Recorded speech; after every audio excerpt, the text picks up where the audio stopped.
Bienvenue dans cette nouvelle vidéo Lightroom où l'on va discuter des doublons. Alors, commençons tout de suite par comment éviter d'avoir des doublons dans sa bibliothèque.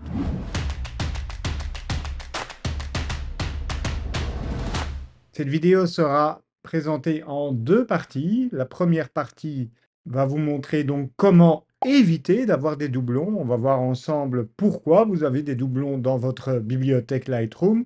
Et dans la seconde vidéo, on verra comment les supprimer. Parce qu'il faut savoir que Lightroom classique n'a pas une fonctionnalité native pour gérer les doublons. Et donc, on fera appel à des plugins externes que je vous détaillerai dans cette seconde partie. On va passer en revue 6 cas qui peuvent générer des doublons. On va voir que des fois, ces doublons sont nécessaires et utiles, mais aussi quelles sont les erreurs fréquentes que peut-être vous commettez également et qui sont susceptibles de générer des doublons, ou pire, de perdre des photos parce que vous effacez les photos originales en ne vous rendant pas compte que ce ne sont peut-être pas des doublons. Alors, on va commencer tout de suite par la chose numéro 1 à faire dans Lightroom pour éviter les doublons, c'est cocher cette case. Donc, si vous allez dans la fenêtre d'importation, vous avez cette case, ne pas importer les éventuels doublons, que je vous recommande très fortement de cocher, sauf dans des cas spécifiques.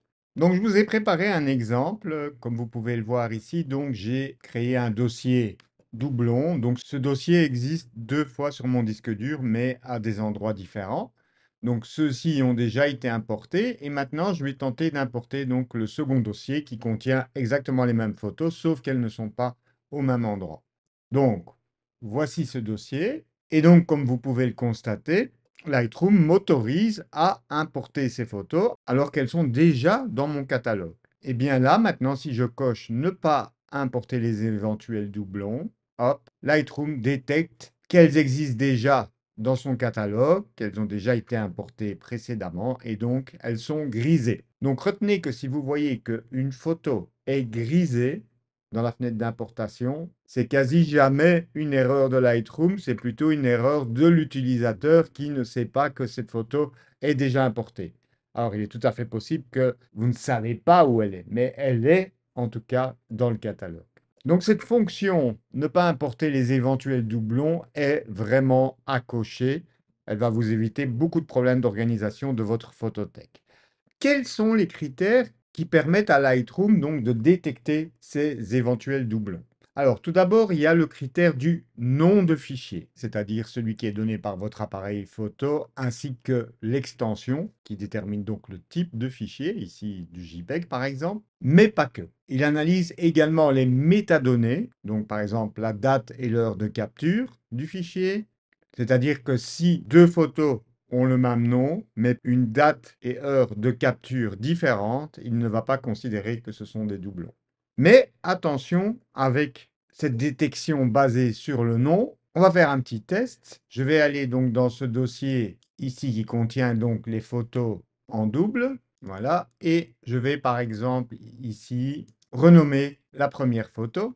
Et je vais venir ici dans un des dossiers. Voilà, renommer par exemple cette photo-là. Portrait, rue, par exemple, voilà, peu importe. Je viens ici sur mon dossier où j'ai renommé la photo. Je vais cocher ne pas importer les éventuels doublons et, comme vous pouvez le constater, la photo JPEG portrait de rue n'est pas considérée comme un doublon simplement parce que j'ai changé le nom, malgré qu'elle a évidemment les mêmes exifs, c'est-à-dire les mêmes métadonnées, donc date et heure de prise de vue. Donc attention à ça, lorsque vous renommez les photos en dehors de Lightroom, il ne va pas tenir compte que des métadonnées. Le nom du fichier est le premier critère pour l'aider à déterminer si une photo est un doublon ou pas. Alors, il y a également le cas de figure où vous avez photographié à la fois en JPEG et en RAW, ce qui est mon cas ici, et donc vous allez vous retrouver systématiquement avec deux fichiers, la version JPEG et la version RAW. Donc ça, c'est important à vérifier, c'est que si vous avez photographié à la fois en JPEG ou en RAW, si vous voulez vraiment post-traiter votre photo, il sera préférable de le faire sur le RAW, puisque celui-ci contient plus d'informations que le JPEG. Alors, pour éviter d'ailleurs ce genre de soucis, vous pouvez faire en sorte que Lightroom classique détecte automatiquement qu'il y a une version JPEG et RAW de la même photo et n'affiche que le RAW.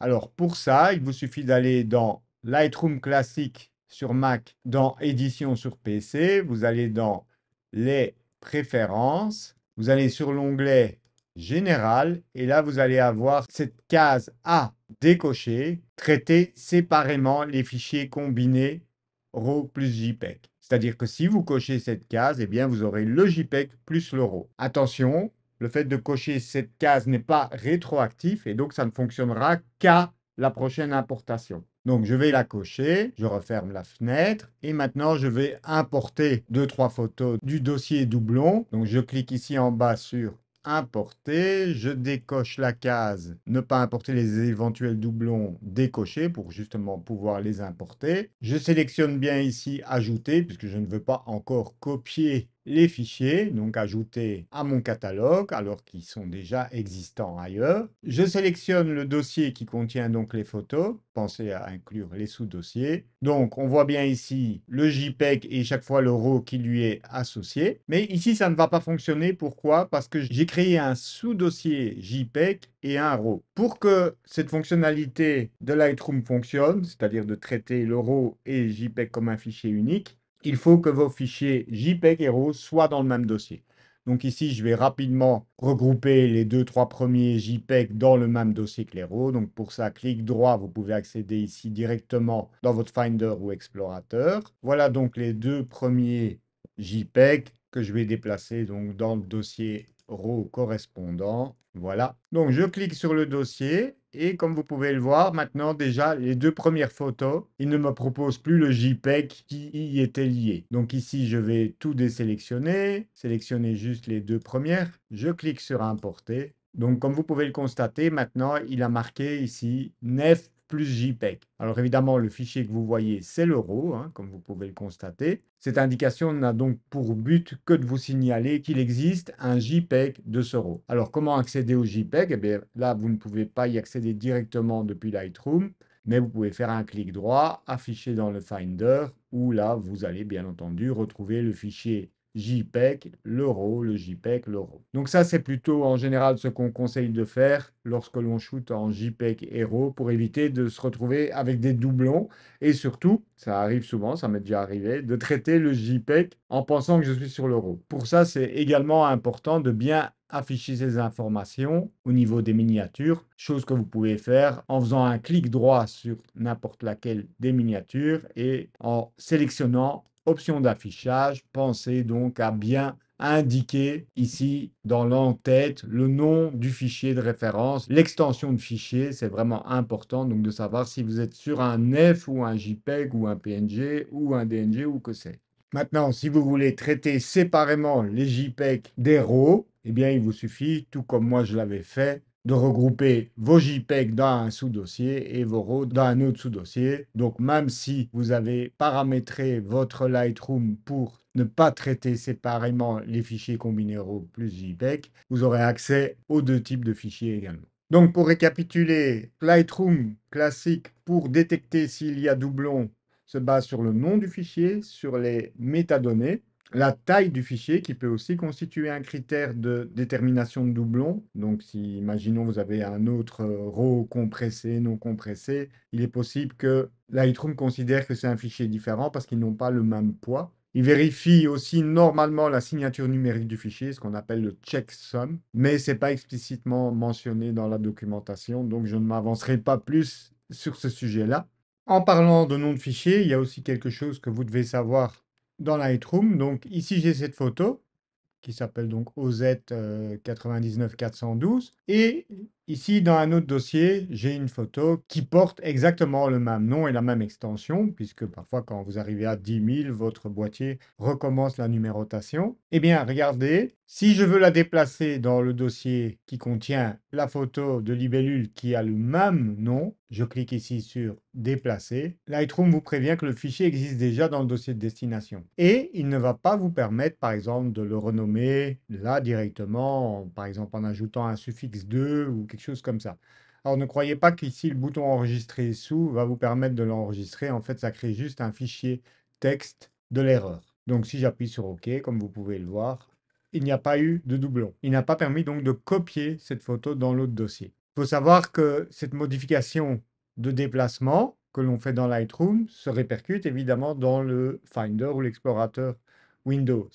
Et donc, Lightroom n'a pas les droits de pouvoir faire cette opération, c'est-à-dire d'ajouter par exemple un suffixe de. Donc, la solution à ce moment-là, c'est de le faire via le Finder. Après un clic droit sur la photo, vous faites afficher dans le Finder ou l'explorateur, commande ou CTRL C pour copier, et je vais venir dans le dossier de cette photo. Donc je fais un clic droit sur le nom du dossier, afficher dans le Finder ou l'explorateur de la même manière. Voilà. Et là, si je fais commande ou CTRL V, là le système, lui, a la possibilité donc de soit remplacer, donc à ce moment-là, faites attention parce que vous allez effacer la photo originale qui porte le même nom dans le dossier, soit arrêter, soit garder les deux. Et quand vous faites garder les deux, voilà, le système, lui, vous permet d'ajouter un 2 à la suite du nom du fichier. Et après, pour le voir apparaître dans Lightroom, évidemment, il faut faire un clic droit sur le nom du dossier, synchroniser le dossier et importer la nouvelle photo. Voilà, synchroniser. Et vous voyez qu'à présent, dans mon dossier, donc faux doublon, on a bien donc les deux versions. Et vous voyez qu'au passage, Lightroom n'a pas bronché, alors que cette photo existe déjà dans le catalogue, dans mon autre dossier, mais cette fois avec le nom sans le 2 derrière. Vous voyez, le nom du fichier a une importance primordiale dans le fait que Lightroom va considérer ou non qu'on a affaire à un doublon. Alors, autre source d'erreur qui arrive assez souvent, c'est que si par exemple vous avez placé vos fichiers dans une collection et vous ne vous rendez pas compte que vous êtes dans une collection, parce qu'en fait vous pouvez très bien dans Lightroom classique visualiser vos photos dans des collections, dans les dossiers ou ici dans le catalogue sur toutes les photos. Et donc parfois on ne sait plus très bien si par exemple le volet est fermé, on ne sait plus très bien où on est et du coup on peut logiquement se dire mais il me semblait qu'il y avait plus de photos que dans ce dossier, que ce que je vois à l'écran. Et du coup, on fait un clic droit, afficher dans le Finder. On peut afficher les miniatures, voilà, et on se rend compte qu'évidemment, il y a beaucoup plus de photos que ce qu'on voit dans la collection. Et donc, typiquement, qu'est-ce qu'on fait? Eh bien, on se dit, ah, c'est qu'il en manque. Je clique sur le bouton Importer. Je sélectionne le dossier où je sais qu'il y a des photos. Et là, qu'est-ce que je vois? Que tout est grisé. Alors je me dis, mais c'est pas possible, je vois bien qu'elles sont manquantes, donc moi je veux les réimporter, et du coup vous allez décocher cette case-ci. Ici je vais les mettre donc dans le dossier doublon, on va en prendre juste quelques-unes, donc je clique sur tout désélectionner, on va prendre juste celle-ci, de la dame qui sourit en haut, et donc là on fait importer, et Lightroom nous autorise évidemment, mais là qu'est-ce qu'il a fait? Si je raffiche la photo dans le dossier de la bibliothèque, voilà, on se retrouve maintenant bien avec une copie du RAW. Donc là, c'est vraiment un doublon. Vous voyez qu'à ce moment-là, par cette opération d'importation, il a été autorisé à ajouter le suffixe 2. Et donc, on se retrouve deux fois avec la même photo. Et ici, je l'ai fait que pour une photo. Donc, imaginez si à tort, vous pensiez qu'il manque 400 photos, vous allez vous retrouver comme ça avec chaque fois des doublons. Donc, avec le nom de votre photo, tiret 2 et ainsi de suite. Donc voilà, ça, il faut être également vigilant où vous vous trouvez dans la bibliothèque. Regardez toujours à gauche où vous êtes. Et en cas de doute, si par exemple la colonne latérale n'est pas affichée et que vous ne vous rendez pas compte que vous êtes dans une bibliothèque, faites simplement un clic droit et vous sélectionnez atteindre le dossier de la bibliothèque. Et ça va automatiquement vous placer donc au niveau du dossier où là, normalement, il y a toutes les photos que vous avez importées. Pour résumer ce premier point concernant les doublons, c'est dans la fenêtre d'importation, laissez cocher ne pas importer les éventuels doublons. Sauf si vraiment vous savez pourquoi vous le faites. Mais ça vous évitera énormément d'erreurs et de doublons donc dans votre bibliothèque. Deuxième cas de doublons dans Lightroom, il s'agit simplement des copies virtuelles. Donc, pour rappel, dans Lightroom, vous pouvez en faisant un clic droit créer une copie virtuelle pour, par exemple, lui appliquer un autre traitement. Ici, j'ai fait donc rapidement un noir et blanc. Et donc, forcément, on peut, comme ça, si on n'a pas fait de traitement spécifique et qu'on a juste créé les copies virtuelles, on se retrouve dans cette situation où on voit trois fois la même photo. Donc, il est important, évidemment, donc pour ça aussi, d'afficher les informations. Donc ici, j'appuie sur J pour afficher différentes informations et vous verrez du coup ici que là, c'est bien le fichier RAW et là, il y a marqué copie 1, copie 2. Je vous rappelle que les copies virtuelles sont, comme leur nom l'indique, virtuelles. Il n'y a pas de copie sur le disque dur. Si je fais un clic droit, vous voyez que c'est la 337, affiché dans le Finder. Vous voyez ici, il y a 337. Il n'y a pas d'autre copie 337-2 ou quoi que ce soit, hein. Donc c'est purement virtuel, mais dans votre bibliothèque, ça peut apparaître comme des doublons. Alors la solution, comme vous pouvez le voir, quand vous avez des copies virtuelles, vous avez une double barre ici, de part et d'autre des différentes copies virtuelles, donc une ici à gauche et une ici à droite. Et si vous cliquez dessus, ça va empiler les copies. Vous voyez en haut à gauche un petit 3 qui signifie qu'on a une pile de photos. Si vous cliquez dessus, ça va désempiler. Pareil, si vous cliquez ici sur la double barre. Idéalement, pour ne pas croire que vous avez des doublons, il vaut mieux empiler les copies virtuelles. Alors malheureusement, à la création, lorsqu'on les crée, elles ne s'empilent pas automatiquement, mais il y a un moyen très simple de les empiler automatiquement. Donc vous voyez ici, j'en ai 3 et ici 2. Vous allez dans le menu Photo et donc dans Empilement, vous avez cette option Réduire toutes les piles. Hop, et voilà, automatiquement, du coup, toutes les piles se réempilent et donc c'est beaucoup plus ordonné. Le danger qu'il peut y avoir, c'est qu'on supprime la photo originale. Donc imaginons ici, je vais volontairement faire une bêtise, je fais un clic, je me dis tiens, je n'ai pas les infos affichées, je dis bon, j'ai 3 fois la même photo, je vais supprimer celle-ci. Je fais clic droit, retirer la photo, supprimer du disque, et là qu'est-ce qui s'est passé? Eh bien, la photo a disparu, mais également les copies virtuelles, puisqu'elles sont tributaires du fichier original. Et donc là, ça l'a supprimé du disque dur, et vous voyez que je n'ai pas de possibilité d'annuler cette opération. Si je fais commande Z, j'ai beau faire commande ou contrôle Z sur PC pour revenir en arrière,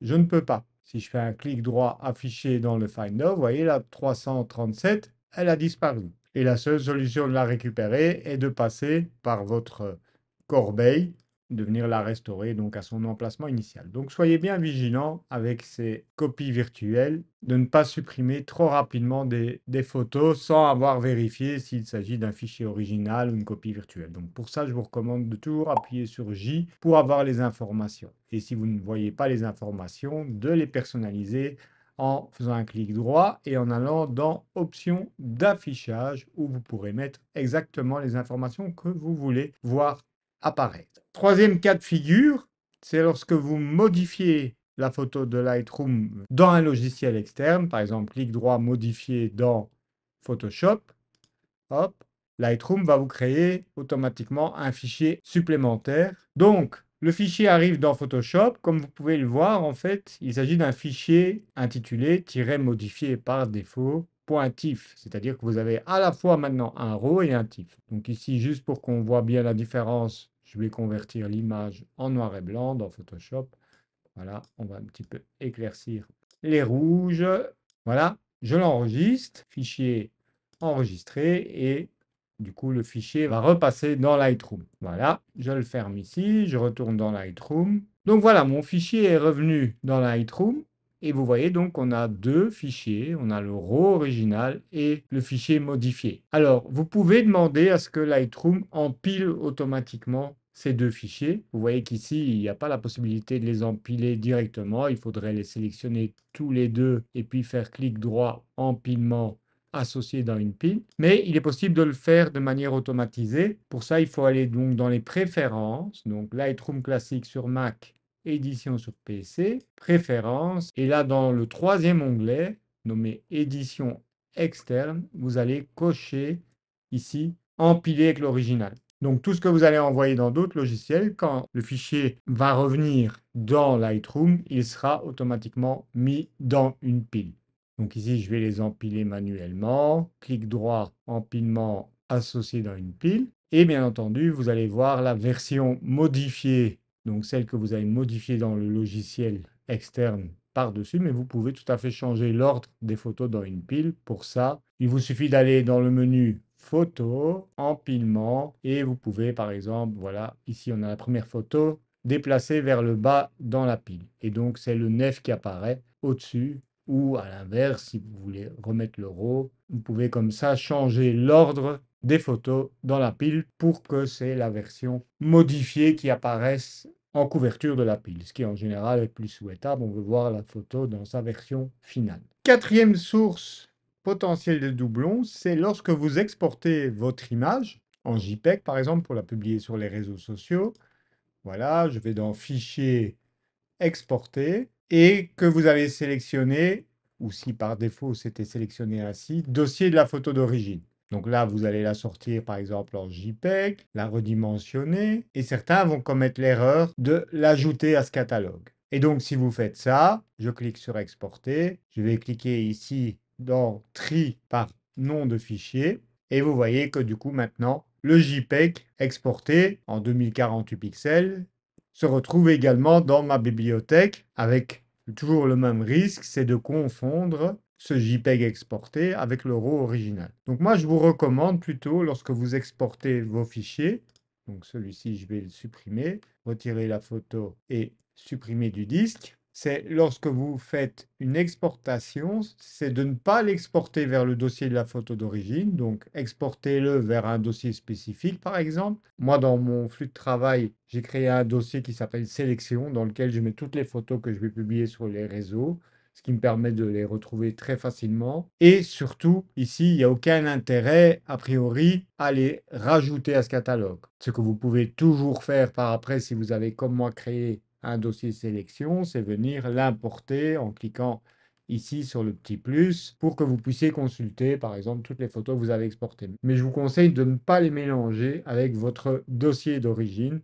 Ça vous évitera des risques de supprimer les RAW par accident. Cinquième cas de figure où vous risquez de vous retrouver à nouveau avec des doublons, c'est dans l'éventualité où vous renommez des fichiers en dehors de Lightroom. Donc, prenons cet exemple ici où j'ai fait quelques petites modifications à la photo. Comme ça, vous voyez la différence. Donc, imaginons que j'utilise également un autre logiciel ou simplement le Finder ou Explorateur Windows pour également visualiser mes images et éventuellement les renommer. Donc imaginons ici, je me dis, tiens, cette photo, je vais la renommer en dehors de Lightroom, donc je vais l'appeler Lisa Portrait.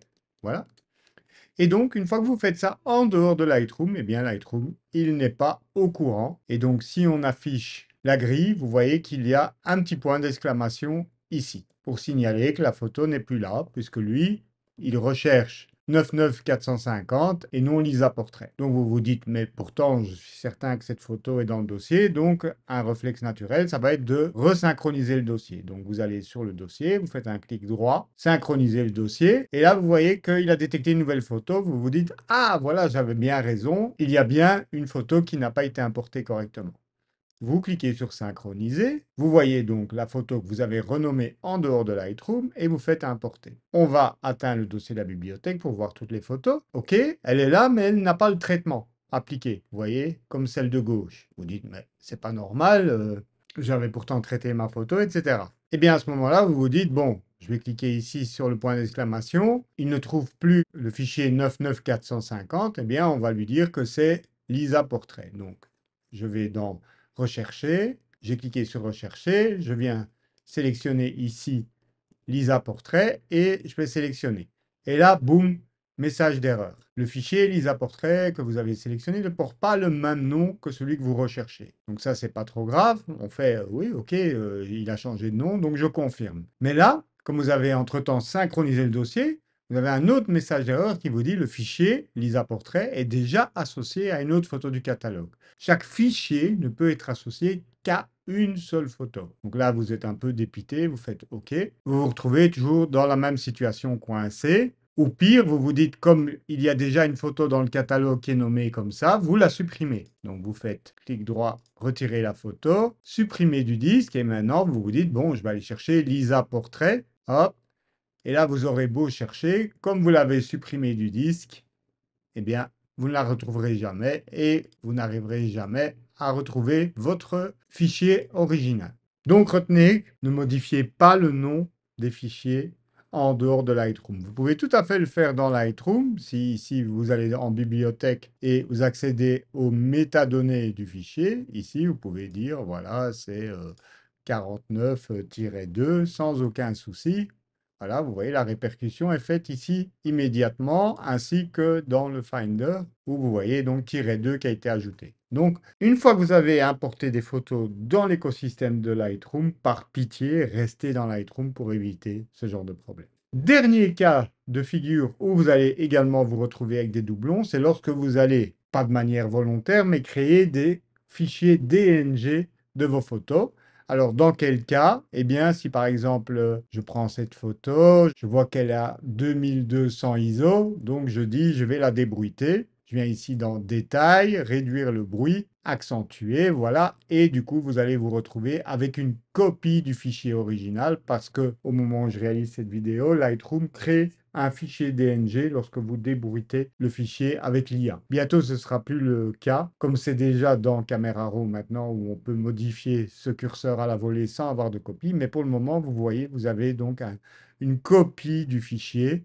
Vous avez donc le fichier original qui ici s'est empilé puisque au moment où j'ai fait le débruitage, je vous remontre, ici, la case créer une pile était cochée. Donc ça, je vous conseille de toujours cocher. C'est pareil lorsque vous allez utiliser par exemple la super accentuation pour augmenter les détails d'une photo. Donc clic droit, accentuer, ça vous ouvre la même fenêtre que la réduction du bruit, mais vous allez choisir par exemple ici super résolution, pensez à cocher, créer une pile, ça va également vous créer une copie au format DNG, ou si vous faites une fusion HDR de plusieurs fichiers, même si ici c'est pas le cas, il n'y a pas plusieurs expositions, mais donc si vous optez pour fusion de photos HDR, voilà, il va également vous générer un fichier DNG et pensez à créer une pile ici de manière automatique.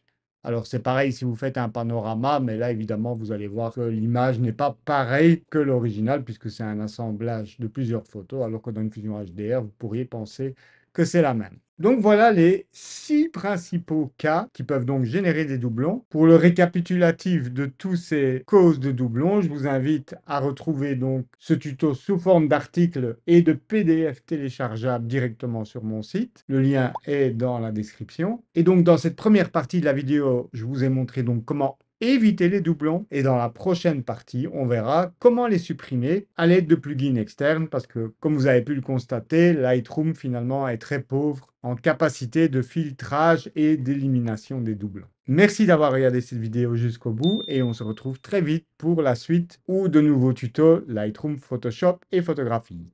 Ciao, ciao!